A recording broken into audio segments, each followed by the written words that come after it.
Billionaires don't do blind dates. They do acquisitions. So when Sloane dragged her 6-year-old deaf daughter into a suffocatingly loud midtown steakhouse, she expected an hour of suffering. She didn't expect a tired single dad and a faded Henley who could speak to her daughter in perfect silent fluency. The back seat of the town car smelled like cold leather and the sterile metallic bite of dry clean silk. Sloane hated that smell. It was the scent of a 60-hour work week. Beside her, Mia sat dangerously still. The 6-year-old's small fingers traced the foggy condensation on the window, drawing jagged little mountains, erasing them with the side of her fist, and drawing them again. The heavy rumble of the engine vibrated up through the floorboards. Mia liked the vibration. She liked things she could feel. Sloane's phone buzzed in her palm. A text from her sister Chloe. "Be nice. He's a good guy. Don't eat him alive." Sloane locked the screen. She pressed her thumb against her temple, feeling the throb of an incoming migraine. The timing was catastrophic. Her regular nanny had quit that morning, a tearful, breathless resignation, ending with, "She's a sweet girl, Ms. Keller. But you're never here, and she needs more. The word tasted like copper in Sloane's mouth. She had built an empire in commercial real estate.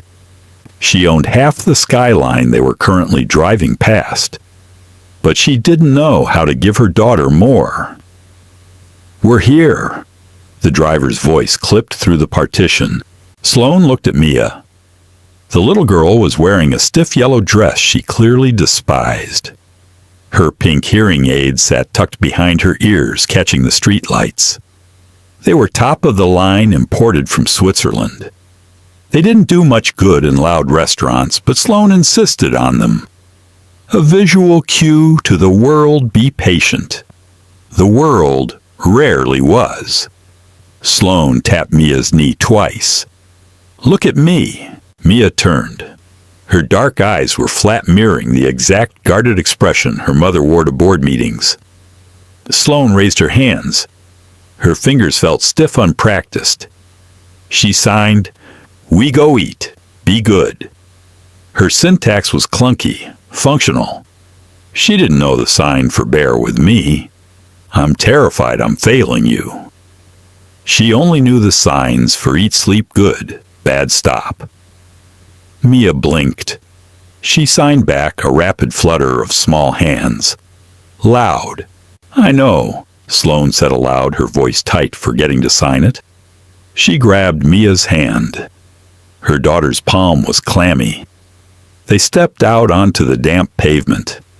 The air smelled of wet asphalt exhaust fumes and the sweet, cloying waft of roasted nuts from a nearby street cart.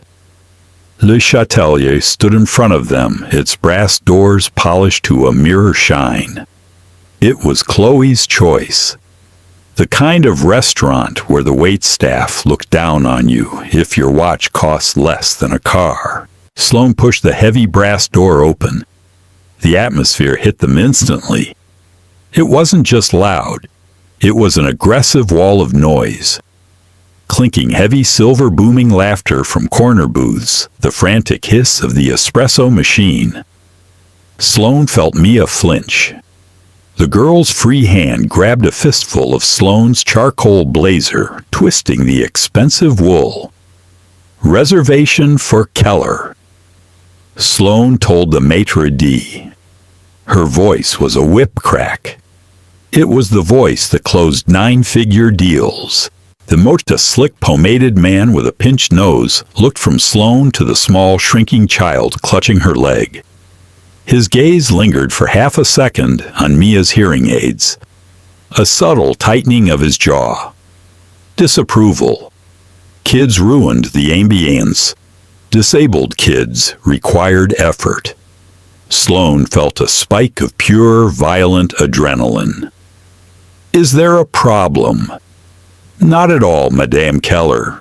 Right this way." They wove through the crowded tables. The smell of searing wagyu and truffle butter hung heavy in the air. Sloane's heart hammered against her ribs. She was sweating under her silk blouse. She hated this. She hated Chloe for setting it up. She hated the men Chloe usually found for her private equity clones with blinding veneers who talked about their golf handicaps and looked at Mia like she was a broken accessory. They rounded a massive floral arrangement. Booth 4. Sloane braced herself for the slick suit. She prepared her opening lines. I have 50 minutes. I brought my daughter. If that's an issue, I can leave now and pay for your drinks. But the man sitting in booth 4 wasn't wearing a suit.